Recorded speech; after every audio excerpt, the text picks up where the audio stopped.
What's up, guys? Chandler Marchman here from marchmanstrength.com, here with Chris. Gonna put them through a dynamic warm-up. It's gonna be a great way to make sure you put yourself in the best possible position for the most possible gains with the work you're doing inside the gym. Let's check it out.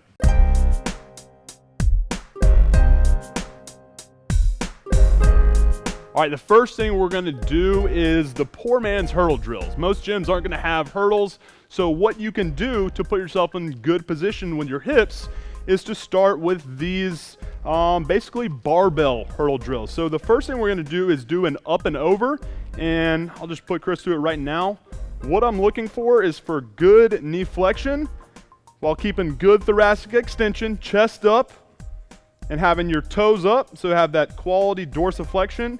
What I don't want you to do is get in the habit of just kind of swinging them over. Be deliberate with your movement, probably 5 per side, left to right, staying nice and tight, chest up, toe up, and being deliberate with every single hip swing that you're doing.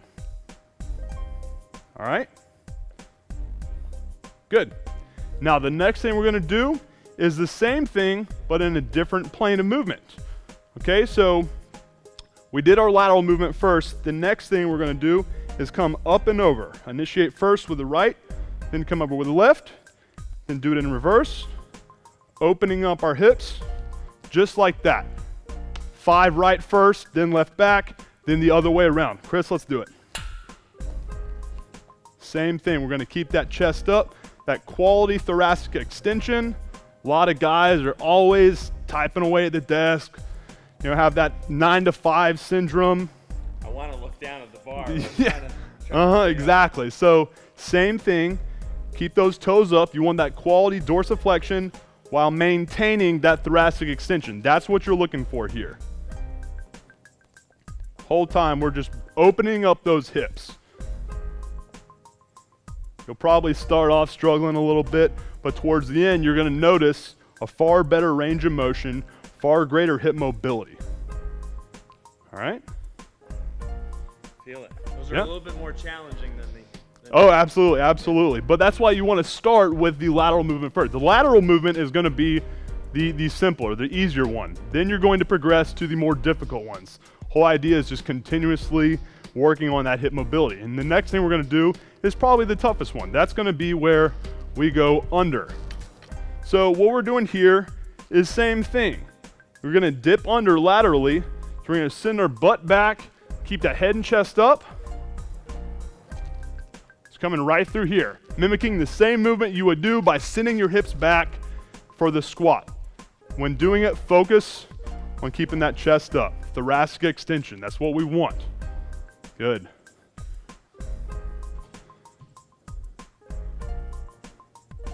Perfect. Focus on initiating the movement by sending the butt straight back. Just like you would with the squat. Awesome. I feel good? Feels good. Feels awesome. Awesome. Especially after a leg day yesterday. Absolutely. Ain't nothing like that.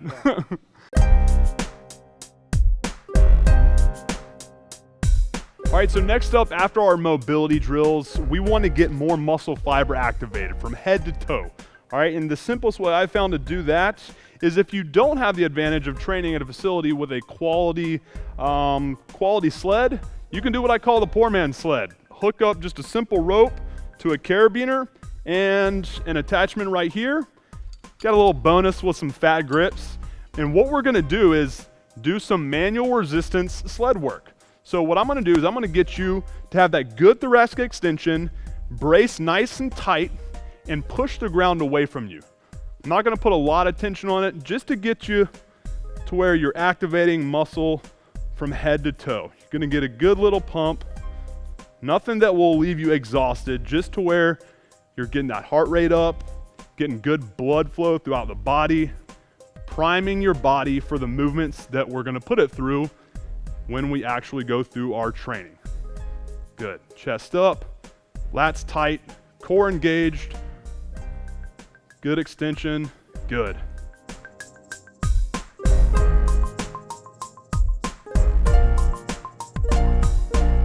All right, so after we do some activation work with the poor man's sled, we got our arms pumping from those fat grips, we have our chest up, it's opened up, and our legs are pumping, got some good quality blood flow from head to toe. The next thing we want to do is work on our hip flexors. So many guys, because of just the general direction of everything in life, are always in the seated position, and their hip flexors are always locked up. They're very tight, and that isn't going to allow you to be put into quality position for quality gains with your lifting. So what we want to do is just a very simple dynamic hip flexor stretch. So what we want to do here is, just like the static stretch, we're going to come to our range of motion, come forward, and right when you get to that range of motion, pop right back. So it's perpetual movement. Get to your range of motion, pop back. What you don't want to do is you don't want to lean forward to kind of cheat the movements. Want to keep that good lifter's wedge, thoracic extension, lats engaged nice and tight, core engaged there. And from here, it's this hip flexor with this side being stretched that is getting the work done. So probably 5 to 8 passes and then switch legs. Good. Get to that in range of motion, come back. In range of motion, come back. That's what we're going for. Stretching out your psoas and other hip flexors is going to be a great way to position yourself for the range of motions you need to put yourself in for the greatest gains from your more anabolic lifts, like your deadlift, your squats, whatever variation you might be doing. So that alone is going to be a great way to really put yourself in better position to take advantage of the sweat equity you're willing to put into your workouts. All right, so after we have our hip flexors nice and loose, the next thing we want to do is some kind of core activation with a little sprinkling of mobility work for our shoulders and our hips. And we're going to do that by what's called a bird dog. Very simple movement here, contralateral. So what we're going to do, start with the left, there we go, right arm fine. What we want to do is come out, right arm forward, kick that left leg straight back, making sure to have good dorsiflexion. What I'm looking for, he's in a pause right now, but what we're looking for is to have a straight line all the way from fingertip to heel. If you're not getting that, if you have your arm here below, then that tells us we need to work a little bit more on our upper back. Open yourself up. It's very common with a lot of guys. Always hunched over. You need to open them up. All right, so activate more muscle in our upper back.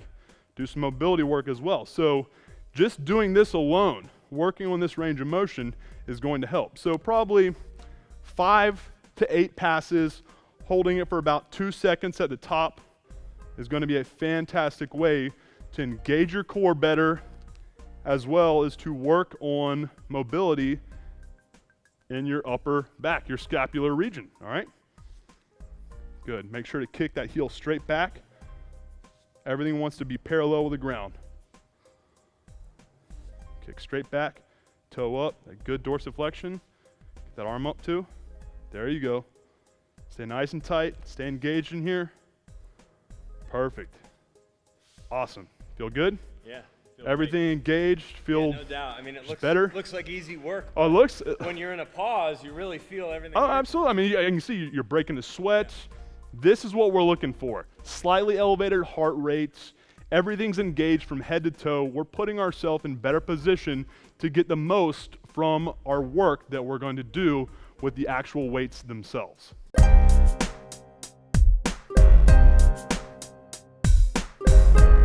All right, now what we have is our upper back work that we're going to do. So much of the work that we're going to do with pressing, even deadlifts and squats, has to do with stabilizing your back. So the thoracic region, everything in the scapular region is going to be needing activation. So the first thing we want to do is just a regular old band retraction right here. So band pull apart. Make sure when you're doing this, you externally rotate those shoulders, tuck those elbows in, and pull the band apart. Should be hitting right above the nipple line. Whole thing we're going for there is just to activate everything in the traps, rear delts, and lats. Everything that will need to be activated during our core lifts. the bench press, the overhead press, deadlift, the squat.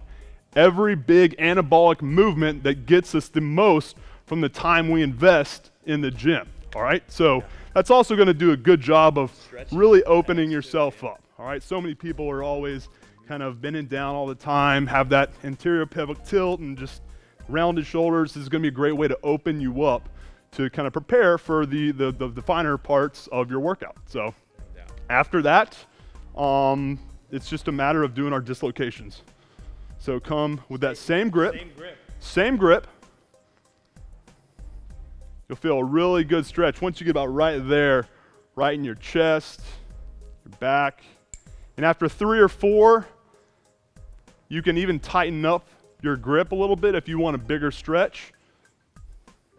I always like doing these with a band instead of a wooden dowel, because once you reach that kind of tight point, the band will give a little bit, unlike the wooden dowel or a broomstick. So doing these, keeping the arms straight, getting right there, it's gonna be a great way to stretch and really open yourself up.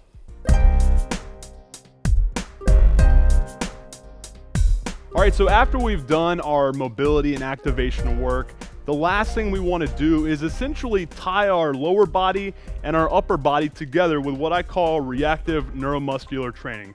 And one of my favorite exercises for this is going to be the simple goblet squat. You can do this either with a kettlebell or a dumbbell, doesn't matter. The objective is to keep that good thoracic extension, upper back nice and tight, keep that good lifter's wedge retracted and depressed. And from here, send your hips straight back, come straight down, pop up. What this weight's gonna do, you can continue going. What this weight's gonna do is it's gonna wanna pull you forward. You have to keep your upper back and your core engaged in order to prevent that from occurring. So it's gonna be a fantastic way to get your lower body moving, your core engaged, and your upper back to where it's being put in that good lifter's wedge that you're looking for. Awesome. Probably 5 to 10 reps here with a reasonably moderate weight is all you're looking for here. It's going to prevent any of the power leaks that cause any less of the performance gains you're going for with your core lift. And ultimately, it's going to be a great way to really get more muscle fibers activated so that you can put them to work and get the gains in. Feel really good too, especially after you've done all that other stuff. Absolutely. Like I said, it's going to tie everything together so you're moving synergistically. You're moving as one cohesive unit, which is all you're really trying to do with your dynamic warm-up. Hey guys, hopefully you dig that routine, some of the tips that you found in there. If you didn't want to learn more about what it takes to look and perform like an absolute beast, then do yourself a favor right now. Pick up a free copy of what we call ARNOLD, Living a Legacy of Strength, by clicking on the first link that you see down there in the description box, or if you're on a cell phone or a tablet, click on that arrow right there in the bottom right-hand corner of the video. We'll take you to a free gift page. Once you're there, simply place your email address that you'd like for us to send this to in the box provided, and we will email it to you completely free of charge. And before you leave, be sure to hit the like button, subscribe to the channel, and leave whatever questions or comments you have for us in the comment section below.